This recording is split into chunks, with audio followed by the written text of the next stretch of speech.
Tungod sa panagbingkil sa diskuhan sa sitio Mainit, Barangay Santa Rosa, Olango Island, 18 anyos nga lalaki patay humandong gaba sa usa ka 16 anyos usab nga lalaki. Siluan meron din na sa live report. May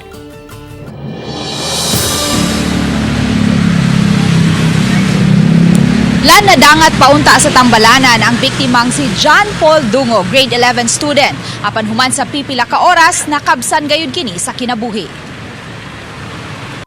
Usa ka sa madinunggaban sa dughan ang nahiaguman ni John Paul Roland Dungog. Apan kay ang ice pick nga gigamit susama kataas sa usa ka ruler. Hinungdan nga naigo niini ang kasing-kasing sa biktima. Base sa investigasyon sa Lapu-Lapu City Police, parehong mitambong sa disko niadtong Sabado sa gabi sa sitio Mainit, Barangay Santa Rosa, Olango Island ang biktimang si John Paul uban ang iya mga higala ug ang 16 anyos nga suspitsado uban usab ang iya mga higala ug kabanay. Gitataw hinuon sa Lapu-Lapu City Police nga parehong wa malambigit sa unsa mang gang o grupo ang biktima ug ang suspitsado. Apan nagkainitay lang kini sulod sa diskuhan. Nakitabo lang gito nga nagkainitay lang gid sila sa diskuhan kay allegedly nasukmagan ang igsuon aning suspect kaning minor nga nagi-rescued. Nasukmagan dito sa diskuhan ang pagpanggawas mato nahitabo ang katong insidente. Hinuon lakip sa susihon sa Lapu-Lapu City Police kung nganong may dalang ice pick sa iyang motorsiklo ang minor de edad nga suspitsado. Iyahagong dipinsa ko no, dili man siya hubog anang pagkahitabo. Tarong man siya. Murag kato lang yun paglabok-labok na as alleged niya dipinsa na siya ko galingon. Kay nagkalabok-labok naman. Kay malay nasukmagan iya igsuon.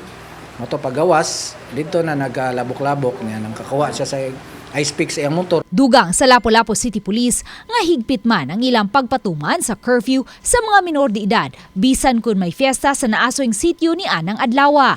Actually gibadlong man kuno to mga alas 11 ni undang na pag ang pulis nibalik na sa ilahang station kay napaman sa ilahang activity dito na itabo nga nibalik na sa di ilang ginahinayag balik na sa ang disco.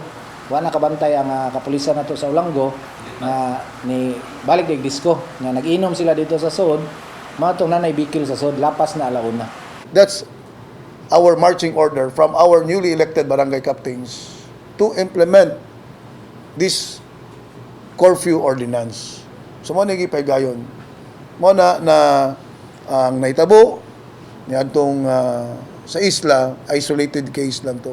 Ang 16 anyos nga suspitsado kinsa molupyo sa sitio Kauswagan, Barangay Baring, Olango Island ug midayo lang sa dapit ana karon sa Home Care for Children sa Lapu-Lapu City human kini ma-rescue sa mga pulis pipila ka oras human sa hitabo. Samtang ang inahan sa biktima desidido gayod nga mopasaka og kaso batok sa suspitsado bisan kun minor de edad kini. Mo binang anong mamoy kailan king namukaso mamoy.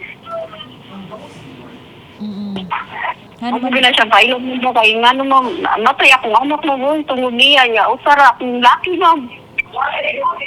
Bugtong ra gila na akong anak ang laki na ko ma'am.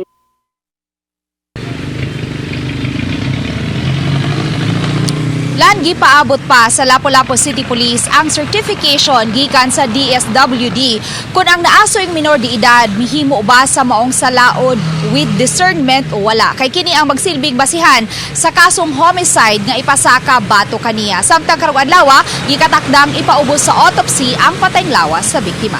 Lan? okay, daghang salamat Luan May Rondina.